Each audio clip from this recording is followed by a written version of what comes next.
Здравствуйте, ребята! Я, Нина Демьяновна Каминарец, приветствую вас на уроке русского языка. Тема урока – знаки препинания в простом предложении, обращение и вводные слова. Сегодня на уроке мы ответим на вопросы. Какую роль в нашей речи играют обращения и вводные слова? Как в устной и письменной речи они выделяются? Как обращения и вводные слова связаны с культурой речи?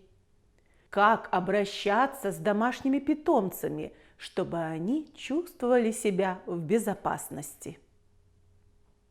А сейчас наша постоянная рубрика «Слово дня». Сегодня это слово «бутерброд».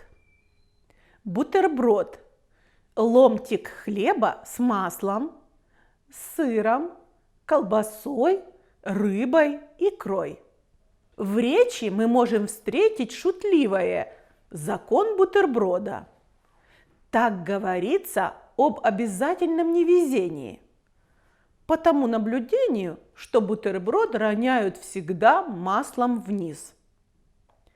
Подберем однокоренные слова. Бутербродный, бутербродец, бутербродик. Синонимы. Сэндвич, сандвич, гамбургер. Слово бутерброд заимствовано из немецкого языка, где бутер означает масло, а брод – хлеб. Наш урок сегодня начнут герои мультфильма «Трое из Простоквашино». Послушаем, как они общаются друг с другом. Неправильно ты, дядя Федор, бутерброд ешь. Дядя Федор, а у тебя только один неправильный бутерброд был? Дорогие мои родители, папа и мама, я вас очень люблю, но и зверей я тоже люблю. Ты, Матроскин, помолчи. Хорошая собака еще никому не мешала. Не горюй, дядя Федор. Да мало ли таких мальчиков. Мои папа и мама. Я живу хорошо, просто замечательно. У меня все есть. Ты, сынок, как хочешь, но мы тебя в город заберем. Тебе уход нужен. Ну, Матроскин, поедешь со мной? А ты, Шарик? Мама! Мама! Ты за меня не беспокойся! Я с Матроскиным и Шариком не пропаду, но хорошо будет жить! Садись, охотник, подвезу. Спасибо, дядя Печкин. При общении герои используют обращение. В устной речи до и после обращения мы делаем небольшие паузы, понижаем или повышаем голос для того, чтобы выразить свое отношение к тому, к кому или чему обращаемся. Понаблюдаем за репликами героев на письме. Выделим обращение.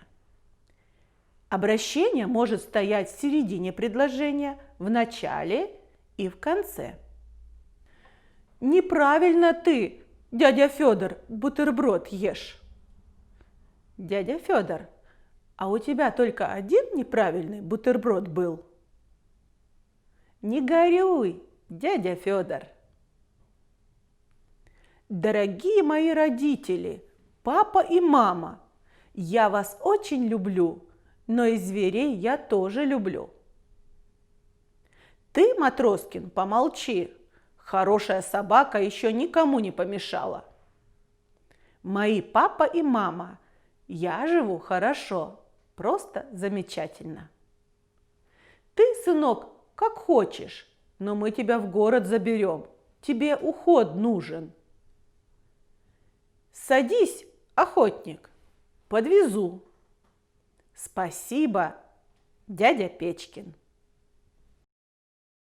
Обращение не связано по смыслу ни с одним членом предложения. К нему нельзя задать вопрос. Оно не является членом предложения. Обращения, используемые нами, могут быть окрашены различными чувствами и выражать наше отношение к собеседнику. По обращению можно понять, каков человек, обращающийся с речью, и каков тот, к кому обращаются. Обращением можно выразить ласку, доброту и, наоборот, злость, недовольство. Эй, ты, Шарик, хочешь мы с тебе ездовую собаку сделаем, а? Делайте, что хотите.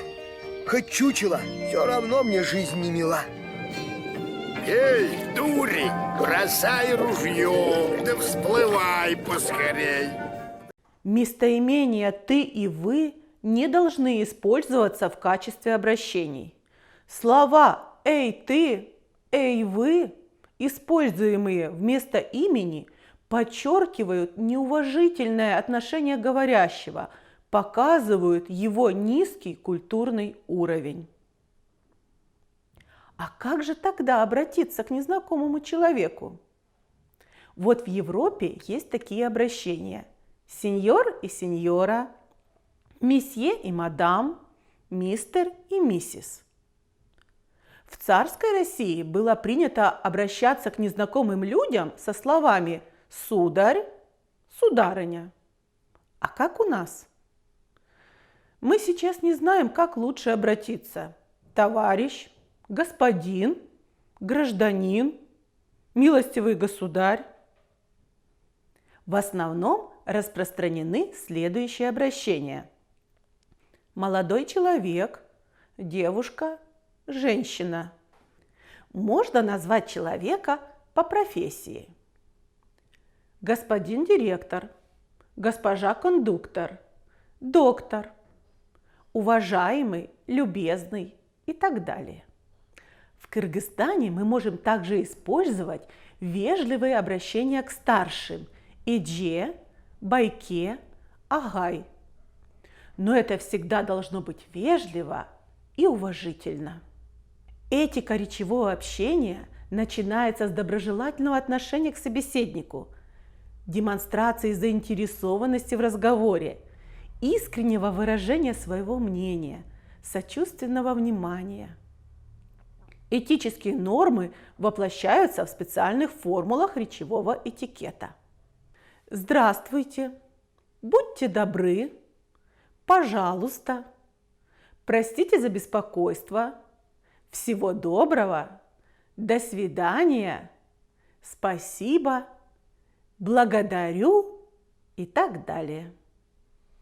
Здравствуйте. Возьмите меня к себе жить. Я вам буду все охранять. Будьте здоровы. Спасибо. До свидания, ваш сын, дядя Шарик.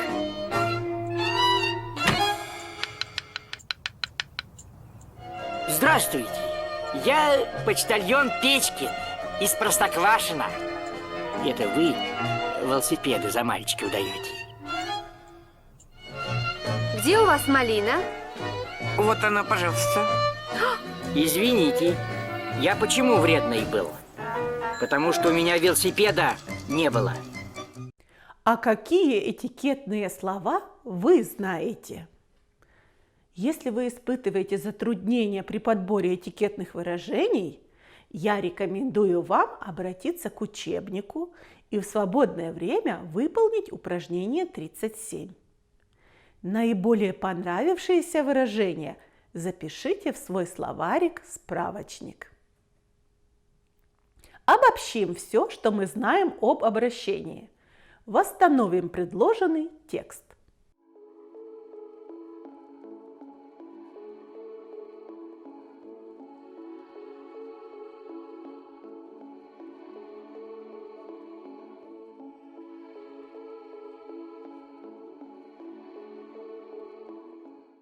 Проверим, как вы справились с заданием. Обращение – это слово или словосочетание, называющее того, к кому мы обращаемся с речью. В устной речи обращение выделяется интонацией, а в письменной запятыми. Обращение не является членом предложения. Слова «ты» и «вы» не рекомендуется употреблять в качестве обращения. Если обращение произносится с особым чувством, то после него на письме ставится восклицательный знак.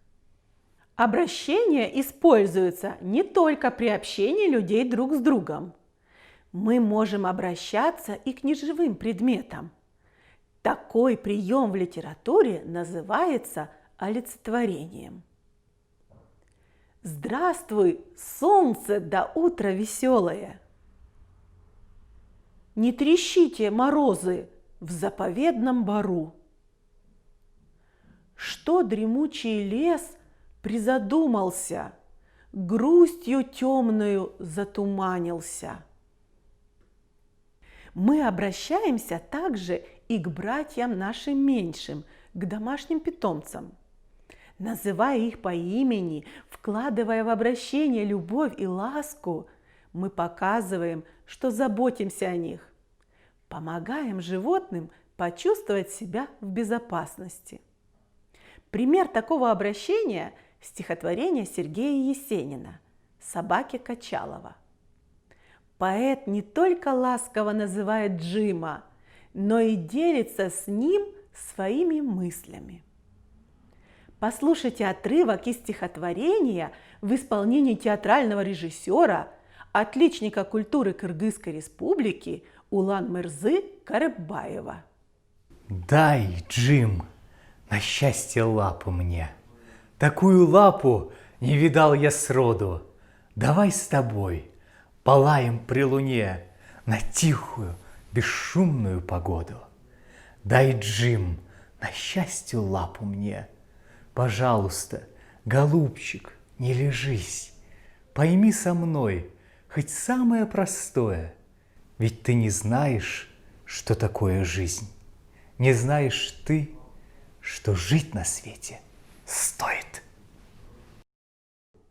А вот так представили это стихотворение в проектной работе мои ученики, ребята из 62-й школы города Бишкека. Я по первому снегу бреду, сердце ландыши вспыхнувший сил, вечер синею свечкой звезду над дорогой моей засвети. Джим, на счастье лапу мне. Такую лапу не видал я сроду. Давай с тобой полаем при луне на тихую, бесшумную погоду. Дай, Джим, на счастье лапу мне.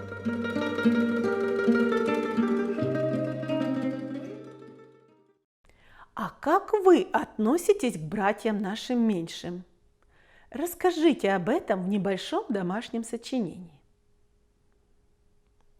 Проанализируем текст с точки зрения пунктуации. Расставьте недостающие знаки препинания.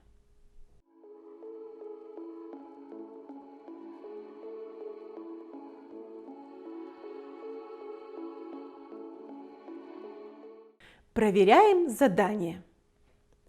Обращения «Джим» и «Голубчик» с двух сторон выделяются запятыми.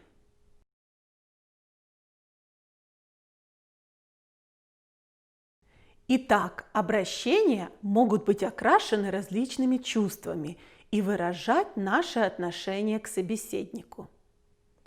В предложении различные чувства мы можем выражать также и при помощи вводных слов.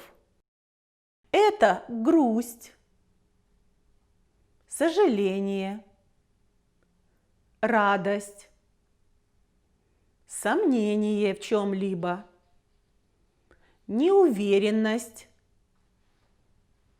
уверенность, ссылка на источник, последовательность мысли. Сравните предложения. Он ошибается. У нас предложение состоит только из грамматической основы. А при помощи вводных слов мы можем выразить уверенность. Конечно, он ошибается. Предположение. Он ошибается, вероятно. Радость. Он, к счастью, ошибается. Так же, как и обращение, в устной речи вводные слова выделяются особой интонацией, а на письме – запятыми. Как и обращение, вводные слова не являются членами предложения и при синтаксическом разборе не подчеркиваются. Меня, как всех, ни раз, ни два спасали вводные слова. И чаще прочих среди них слова «во-первых», «во-вторых». Они, начав издалека, давали повод не спеша собраться с мыслями, пока не знаю, где была душа. Ребята, прочитайте внимательно следующее предложение. Какие чувства выражают вводные слова? И где необходимы запятые? Начался дождь, и я, к несчастью, вымок до нитки.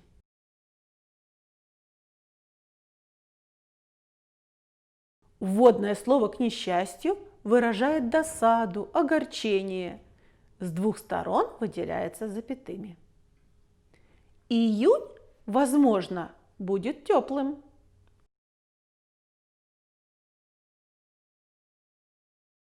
Вводное слово «возможно» выражает предположение. С двух сторон выделяется запятыми.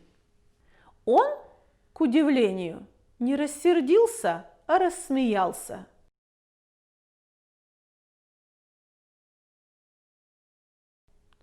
Вводное слово, к удивлению, выражает удивление.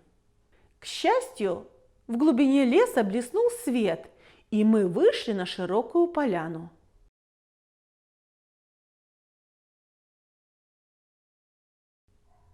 Вводное слово «к счастью» выражает радость. Выделяется запятой. Кажется, шепчут колосья друг другу. Скучно нам слушать осеннюю вьюгу.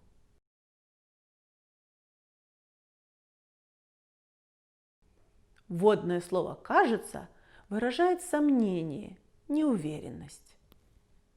Мы долго плутали по лесу, но грибов, к сожалению, не нашли.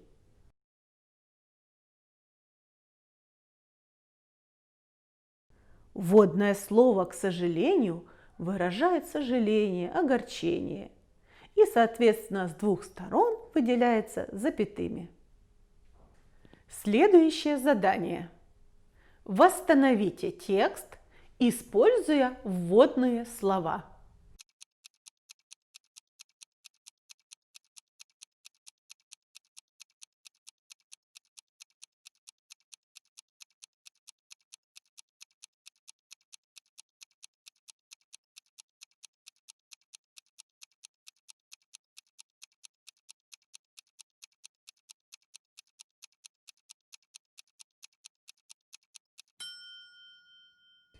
Проверяем, как вы справились с заданием.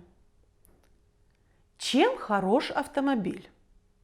Во-первых, в нем удобно ездить.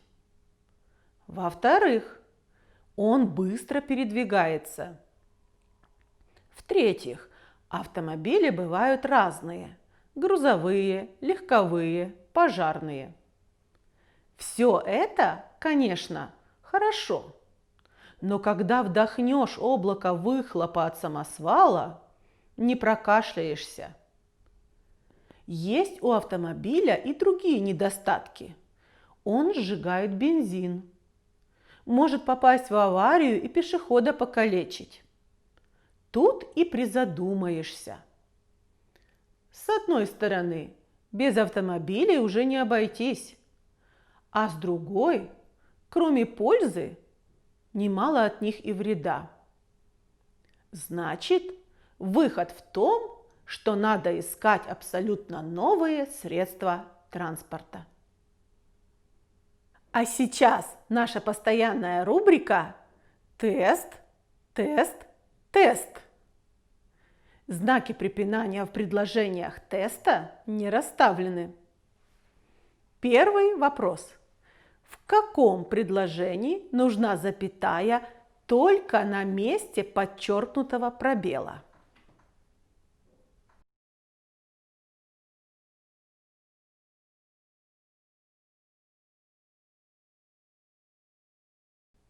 Запятая только на месте подчеркнутого пробела нужна во втором предложении. Воротись, поклонися рыбке. Запятая только на месте подчеркнутого пробела нужна в предложении номер 2 между однородными членами предложения. Второй вопрос. В каком предложении нужна запятая только на месте подчеркнутого пробела?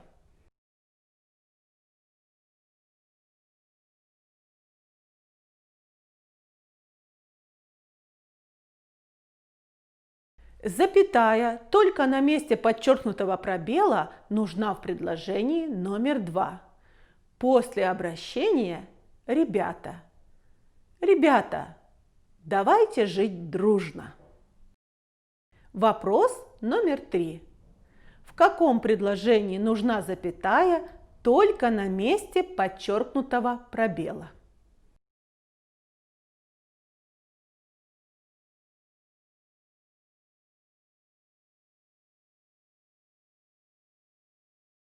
Запятая только на месте подчеркнутого пробела нужна в предложении номер 1 перед обращением «Уважаемые радиослушатели». Пишите нам, уважаемые радиослушатели. Сегодня на уроке мы ответили на вопросы: какую роль в нашей речи играют обращения и вводные слова? Как в устной и письменной речи они выделяются? Как обращения и вводные слова связаны с культурой речи? Как обращаться с домашними питомцами, чтобы они чувствовали себя в безопасности?